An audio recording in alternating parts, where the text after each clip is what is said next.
Dans cette vidéo, je vais essayer de vous expliquer le plus clairement possible comment on peut créer un va-et-vient à partir d'un interrupteur, parce que c'est une vidéo qu'on m'a souvent demandé. Alors je vais vous expliquer, je pense que ce sera plus parlant avec le tableau que j'ai à côté de moi, parce que c'est une situation finalement qui peut arriver souvent si vous faites les travaux chez vous. Alors je m'explique, là ici vous avez un rez-de-chaussée, j'ai fait le schéma au plus simple, et vous décidez. Donc ici, par exemple, c'est le salon. Et vous décidez de casser un bout de cloison ici pour agrandir, créer un petit passage, on va dire. Donc il y a une porte ici qui est à l'origine avec un interrupteur. Et ici, vous avez une lampe au plafond. Et vous dites, bah oui, mais moi j'allume ici, mais par contre, si je ressors là, comment j'éteins ma lumière du salon? Je ne vais pas à chaque fois revenir. Donc il faut créer ce qu'on appelle un va-et-vient. Alors, comment on crée donc un deuxième va-et-vient? Donc, on va dire qu'on le veut ici. Il faut qu'on puisse allumer la lumière depuis cet interrupteur et il faut qu'on puisse l'éteindre de cet interrupteur. Alors, je vais faire un schéma le plus simple possible pour que tout le monde comprenne bien. Il n'y a rien de compliqué, mais j'ai remarqué que le va-et-vient, c'est un peu le point noir de tout le monde. Ici, je vais représenter schématiquement et le plus simple possible deux interrupteurs. Cet interrupteur-là, c'est l'interrupteur existant, et cet interrupteur-là, c'est l'interrupteur à créer. Ici, j'ai ma lampe qui est au plafond. Comme cet interrupteur-là fonctionne déjà, sur chaque interrupteur, vous regarderez, vous avez trois plots, et les plots ils sont repérés. Il y a un plot L, il y a un plot 1, généralement, et un plot 2. Donc pour le deuxième, c'est pareil, plot 1 et plot 2. Comme cet interrupteur-là est déjà en fonction, il allume déjà la lumière au plafond. Pourquoi? Parce que déjà, à la base, il y avait déjà la phase, le neutre et la terre qui arrivaient dans le plot.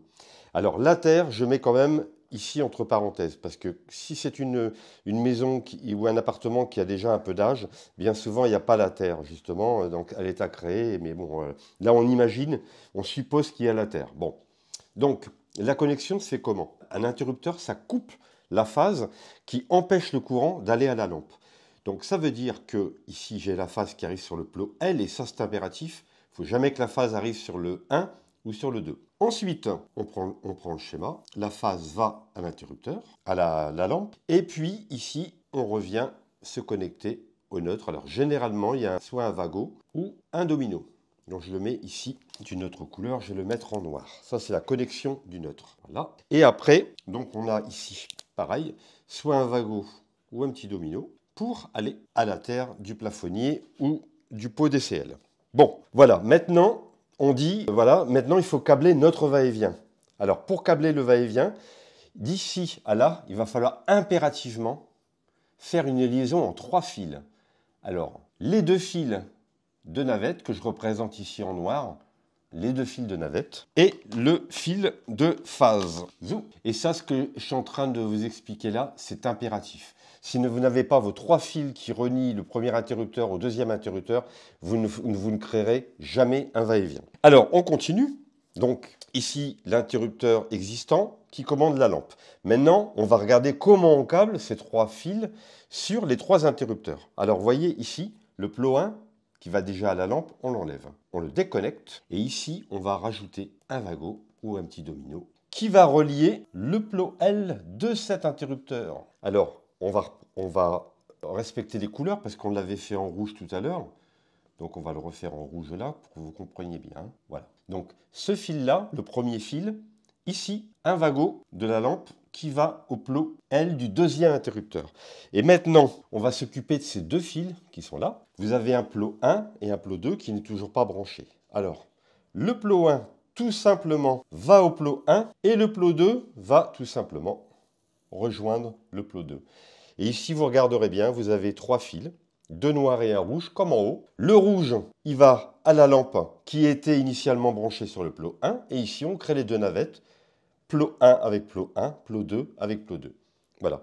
Et là, vous allez tout simplement, là, vous avez tout simplement créé un va-et-vient. Rien de compliqué, alors que toutes les questions qu'on m'a posées, tous les commentaires que j'ai eus, à chaque fois, c'était toujours pour les gens un peu compliqué de regarder comment fonctionne un interrupteur va-et-vient. Alors, j'ai eu l'idée de faire justement, avec mon tableau, de faire quelque chose d'assez simple pour que tout le monde comprenne bien. Donc un interrupteur, en récapitulant le tout, donc un interrupteur existant qui allume une lampe. On veut créer un autre interrupteur dans le passage d'à côté, 3 fils impérativement. Si vous n'avez pas ces 3 fils, ça ne marchera jamais. Voilà. J'espère que j'ai été suffisamment clair. Donc mettez bien en pause sur votre ordi ou sur votre tablette le schéma ici là, que je vous ai fait pour bien respecter les plots de l'interrupteur. Hein. Interrupteur numéro 1 et l'interrupteur numéro 2. Je tiens à remercier Jean-Marc pour sa formation Educalec. Grâce à lui, en fait, j'ai pu apprendre à toutes les bases de l'électricité. J'ai pu faire plein de nouveaux travaux, plein de nouvelles choses. Avec un super suivi personnalisé. Aujourd'hui, je vous propose de réaliser l'électricité de votre maison grâce à une formation vidéo claire et précise. Avec un accompagnement personnalisé, votre installation sera par la suite vérifiée et validée selon la norme NFC 1500 par un organisme agréé, le Consuel. Une attestation vous sera délivrée et envoyée à votre assurance. Vous n'avez besoin d'aucun bagage technique ni de compétences particulières en électricité. Tout est expliqué de l'achat des matériaux jusqu'à l'aboutissement du chantier. Vous pourrez suivre cette formation vidéo à votre rythme sur votre téléphone, tablette ou ordinateur. Celle-ci est accessible de façon illimitée et à vie. Tout est expliqué et détaillé module par module. Si vous avez des questions avant l'achat de la formation, n'hésitez pas à me contacter au 06 62 83 52 68. Vous pouvez m'appeler à tout moment par téléphone. Pour en savoir plus sur cette formation et son suivi, je vous invite à cliquer sur le lien de la description.